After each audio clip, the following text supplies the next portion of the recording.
हम लोग पहले प्रोटिस्ट जो है क्राइसोफाइट्स के बारे में अब यहाँ पे उसके जनरल कैरेक्टर को डिस्कस करेंगे। तो जो प्रोटिस्ट में क्राइसोफाइट्स होते हैं इसमें जनरली डायटम और डेस्मिड्स आते हैं। डेस्मिड्स को गोल्डन एल्गी भी कहते हैं, बहुत इंपॉर्टेंट है, मोस्ट इंपॉर्टेंट है, क्वेश्चन आ चुका है। ठीक है, ये फोटोसिंथेटिक नेचर के होते हैं, फोटोसिंथेटिक मतलब फोटोसिंथेसिस करते हैं। मेनली एक्वेटिक होते हैं, एक्वेटिक में भी मेनली मेराइन होते हैं, मेनली मेराइन। ठीक है, फ्रेश वाटर भी होते हैं। ठीक, माइक्रोस्कोपिक होते हैं, बहुत छोटे होते हैं, माइक्रोस्कोपिक।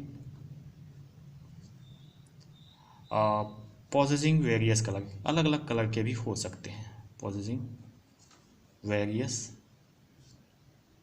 कलर। इसमें फ्लेजला नहीं होता है। ठीक है, फ्लेजला केवल इसके रिप्रोडक्टिव अवस्था में बनता है, रिप्रोडक्टिव स्टेज में बनता है, और पूरे लाइफ में इसके मतलब रिप्रोडक्टिव स्टेज को छोड़ दिया जाए तो इसमें फ्लेजला नहीं पाया जाता है। तो ये करते क्या है, ये पानी की सतह पे तैरते हैं। ठीक है, बॉयंस करते हैं, फ्लोटिंग करते हैं, इसीलिए इसको फाइटोप्लैंक्टन कहा जाता है। ठीक है, और ये तैरते क्यों हैं, क्योंकि इनके अंदर, इनके सेल वाल के अंदर, इनके सेल मेम्ब्रेन के अंदर लाइट वेट लिपिड्स पाया जाता है। ठीक, फाइटोप्लैंक्टन मतलब प्लांट और प्लैंक्टन मतलब फ्लोटिंग।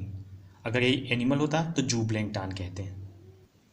सेल वाल सेलुलोज का बना होता है, सेलुलोज का बना होता है सेल वाल, और सेल वाल में ही सिलिका पाई जाती है। सेल वाल इज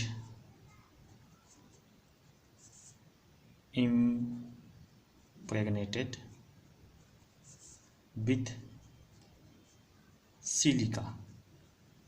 ठीक है, टू फॉर्म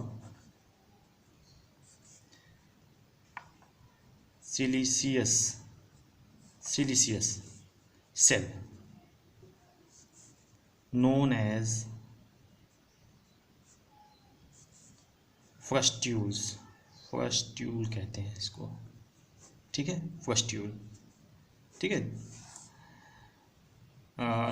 अब देखिए जो सेल वाल होता है वो लाइक जिस सोप का डिब्बा देखे ना, साबुन का डिब्बा जिसमें सोप रखा जाता है, तो उसमें वो इस तरह से होता है। देखिए ये जैसे एक ऊपर का होता है ढक्कन जिसको बोलते हैं, ये इस तरह से, और एक इससे नीचे इस तरह से होता है। ठीक है, ओवरलैप किए होता है। ठीक, तो जो सेल वाल होती है तो थिन ओवरलैपिंग सेल्स होती है, ये सेल्स है, इसको फ्रस्ट्यूल्स बोलते हैं। ठीक है, ऊपर वाले को इपीथीका बोलते हैं, इपीथीका, और नीचे वाले को हाइपोथीका बोलते हैं, हाइपोथीका। तो cell wall form two thin overlapping cell. ठीक है, इसको क्या बोलते हैं, फ्रस्ट्यूल्स, FRUSTULE, फ्रस्ट्यूल्स। ठीक है, लाइक सोप बॉक्स। ठीक है, अब देखिए जब डायटम की डेथ हो जाती है तो ये जो सेल वाल होता है ये धीरे धीरे समुद्र की तलहटी पे इकट्ठा होने लगता है और डायटमेशियस अर्थ बनाता है। ठीक है, और इस डायटमेशियस अर्थ का प्रयोग कई इंडस्ट्री में किया जाता है। इंडस्ट्रक्टिबल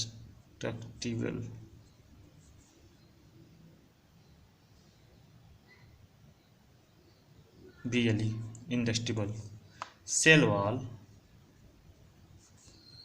due to silica left behind, पीछे छोड़ जाता है, left behind large amount of cell wall deposition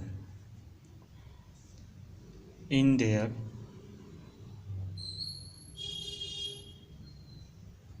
habitat, ठीक है।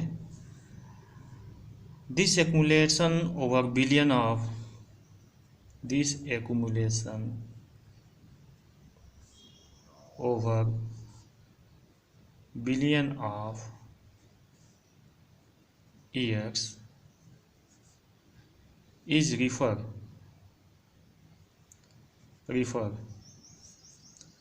to a diatomaceous अर्थ, ठीक है। जो लाखों साल के बाद ये धीरे धीरे समुद्र की तलहटी पे इकट्ठा होता चला जाता है, इसका सेल वॉल, जिसमें सिलिका होती है, ठीक है, इसलिए वो ख़राब नहीं होता है और ये डायटोमेसियस अर्थ बनाता है। इसी डायटोमेसियस अर्थ को डायटोमाइट भी बोलते हैं या कीसेल्स घर भी बोलते हैं। और डायटोमाइट और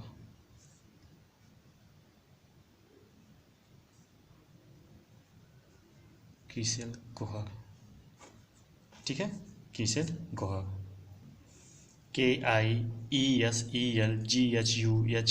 कीसेल गोहर, ठीक है। अभी क्या करता है, use in filter in brewing industries, sugar cane refineries,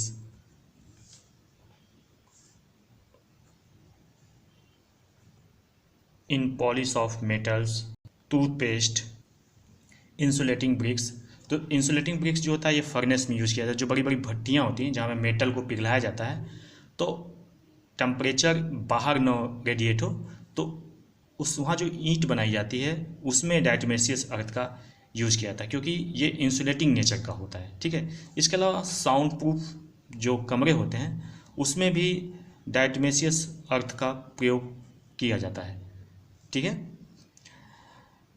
it also use to manufacture of dynamite को बनाने में, वाटर ग्लास को बनाने में, और सोडियम सिलिकेट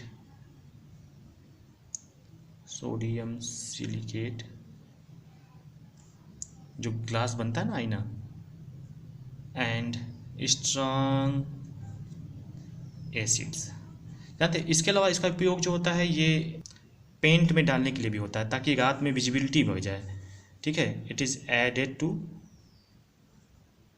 पेंट कलर होता है ना, उसमें भी इसका यूज़ किया जाता है टू इंक्रीज नाइट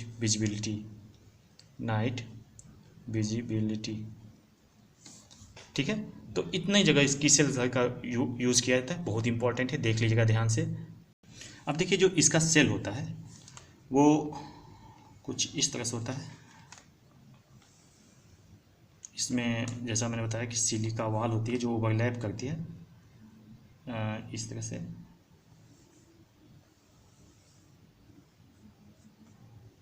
और इस तरह से। एक को हाइपोथीका बोलते हैं और एक को ईपीथीका। ऊपर वाले को ईपीथीका बोलते हैं, नीचे वाले को हाइपोथीका बोलते हैं, ठीक है। और इसमें क्या होता है कि जो सेल वॉल होती है उसके बाद सेल मेम्ब्रेन होती है, और उसी किनारे पर इस तरह से केवल किनारे पर साइटोप्लाज्म पाया जाता है, ठीक। साइटोप्लाज्म एकदम पेरिफेरल रीजन पे, ठीक है। इस साइटोप्लाज्म को हम साइटोप्लाज्मिक स्ट्रैंड कहते हैं, साइटोप्लाज्मिक स्ट्रैंड, ठीक है।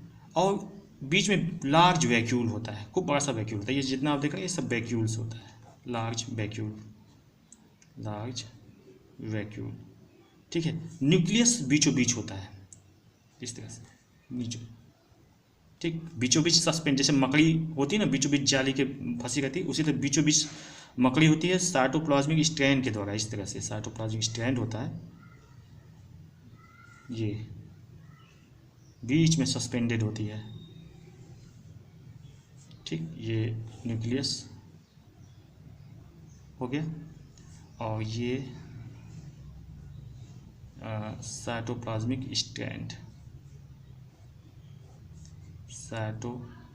साइटोप्लाज्मिक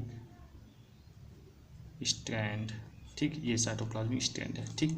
और ये जो किनारे किनारे जो साइटोप्लाज्म होता है पेरिफेरल रीजन में, इसको हम बोलते हैं प्राइमोर्डियल यूट्रिकल, प्राइमोर्डियल यूट्रिकल बोलते हैं, जो किनारे किनारे साइटोप्लाज्म होता है, ठीक है। तो लिख लीजिए cell wall enclosed,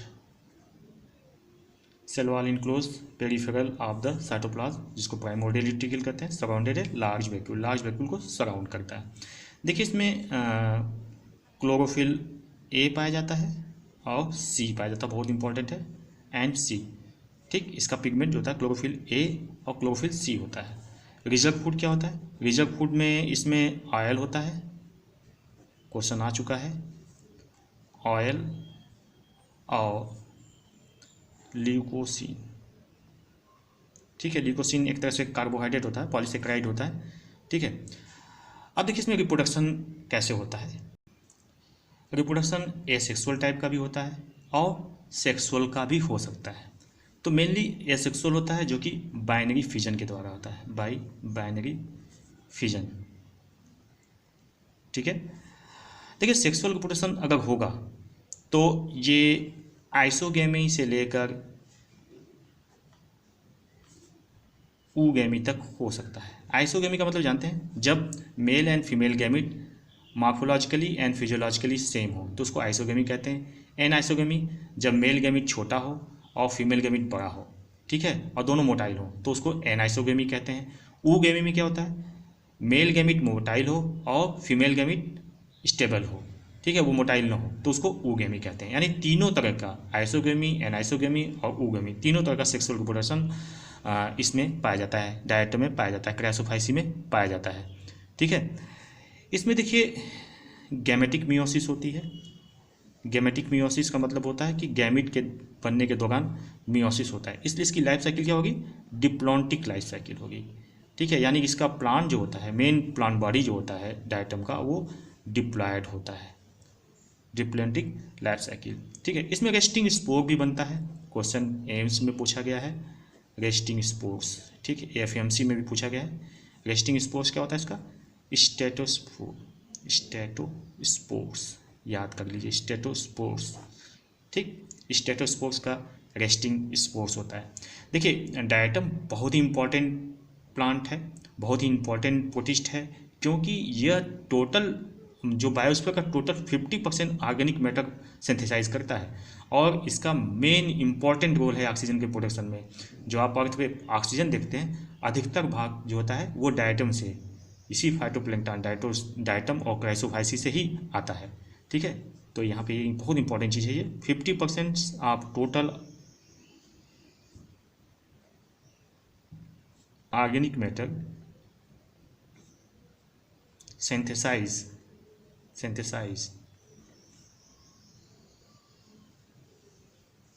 in the biosphere by the diatom, ठीक है।